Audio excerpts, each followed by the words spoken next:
Tadi dikatakan oleh Deputi Pencegahan Pahala Nenggolan, kurang lebih per orangnya 90 juta.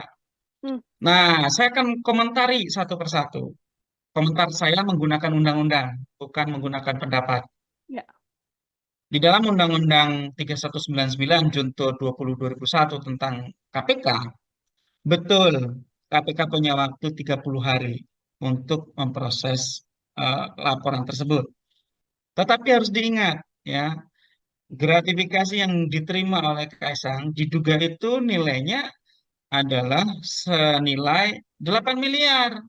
Itu adalah harga dari satu kali penerbangan dari Indonesia ke Amerika untuk sewa pesawat jet pribadi, Hmm. gitu ya. Sehingga kalau tadi dari Deputi Pencegahan mengatakan 90 juta, 90 juta kali 4 keluarga Kaisang artinya 360 juta, itu sepertinya kasus ini hanya akan dibawa ke sana dan ditutup gitu ya. Itu menurut Ah, saya KPK culun sekali. Tidak benar seperti itu cara menghitungnya. Yang benar adalah biaya sewa jetnya. Yang kedua, ada informasi bahwa Kaisang ini nebeng, tetapi hmm. yang ditebengi tidak ikut ke Amerika. Itu konsep nebeng dari mana gitu ya. Sehingga itu konsep yang sama sekali tidak dapat diterima oleh eh, cara berpikir yang standar begitu, yang normal. Yang ketiga adalah saya ingin mengatakan bahwa jika memang Kaisang ini diputuskan menerima gratifikasi karena masih dalam 30 hari, silahkan tutup kasusnya untuk yang pergi ke Amerika. Hmm. Sudah clear semuanya, nggak ada apa-apa lagi. Sudah bebas lah. Namun saya ingatkan, KPK itu menerima laporan di PLPM, Dumas ya, pengaduan masyarakat, yang itu bukan berada di bawah Direktorat Gratifikasi Kedeputian Pencegahan, tetapi di bawah Kedeputian Informasi dan Data dari beberapa warga negara yang melaporkan dugaan adanya penerimaan gratifikasi oleh keluarga Presiden Jokowi, khususnya melalui Kaisang. Hmm. Bentuknya apa?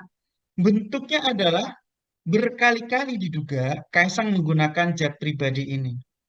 Jadi, tidak sekadar ketika Kaisang pergi dari Indonesia ke Amerika, tetapi diduga ya ada juga penerimaan gratifikasi oleh Kaisang ini menggunakan jet pribadi ya yang waktu itu bahkan netizen mendapatkan audio visualnya ketika pesawat tersebut mendarat, diduga mendarat di Boyolali di Solo. Kemudian terlihat Kaisang beserta istrinya turun dari pesawat.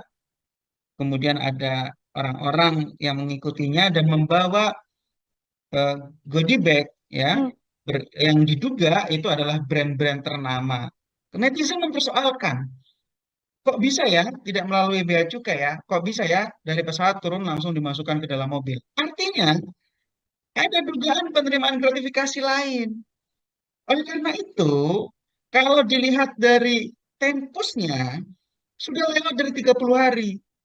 Nah, sehingga KPK apa? KPK punya kewajiban. Silakan Direktorat Gratifikasi di bawah Kedeputian Pencegahan untuk memproses dalam tanda kutip deklarasi penerimaan gratifikasi oleh Kaisang pergi ke Amerika. Silakan. Tetapi eh, Direktorat PLPM, Pengaduan Masyarakat, seharusnya tetap memproses.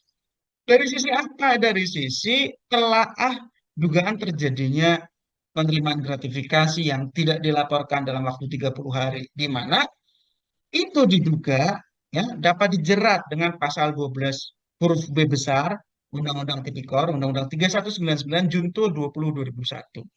Di mana dikatakan di dalam pasal 12 B huruf besar tersebut, gratifikasi kepada penyelenggara negara kalau berhubungan dengan jabatan dan berlawanan dengan kewajibannya itu diancam dengan ancaman pidana gitu ya, paling singkat 4 tahun.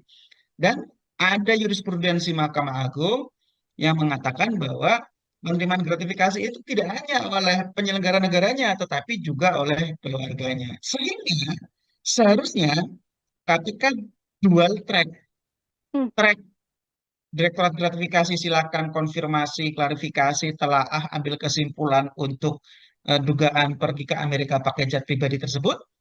Track Direktorat PLPM ya cek telaah kemudian ambil kesimpulan mengenai dugaan gratifikasi-gratifikasi lain yang itu bisa ditunjukkan oleh lapor dan juga netizen yang itu sudah lewat 30 hari. Artinya, Direktorat PLPM ini harus melanjutkan telah tersebut dan menyerahkannya ke fungsi penindakan di KPK, yaitu Direktorat Penyelidikan.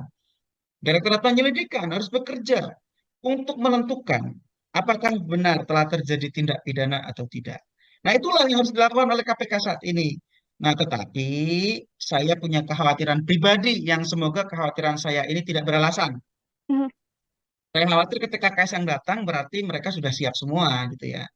Kekhawatiran saya ini akan dilokalisir di penerimaan gratifikasi ke Amerika yang itu memang belum 30 hari kerja sehingga selesailah dengan membayar sejumlah uang. Kaisang kemudian menawar 90, berarti kan kali 4 keluarganya ya, 360 Mhm. gitu ya. Kalau saya katakan tadi 8 miliar satu kali trip ya. Kalau PP berarti 16 miliar gitu ya. Nah, saya khawatir akan dilokalisir di sana.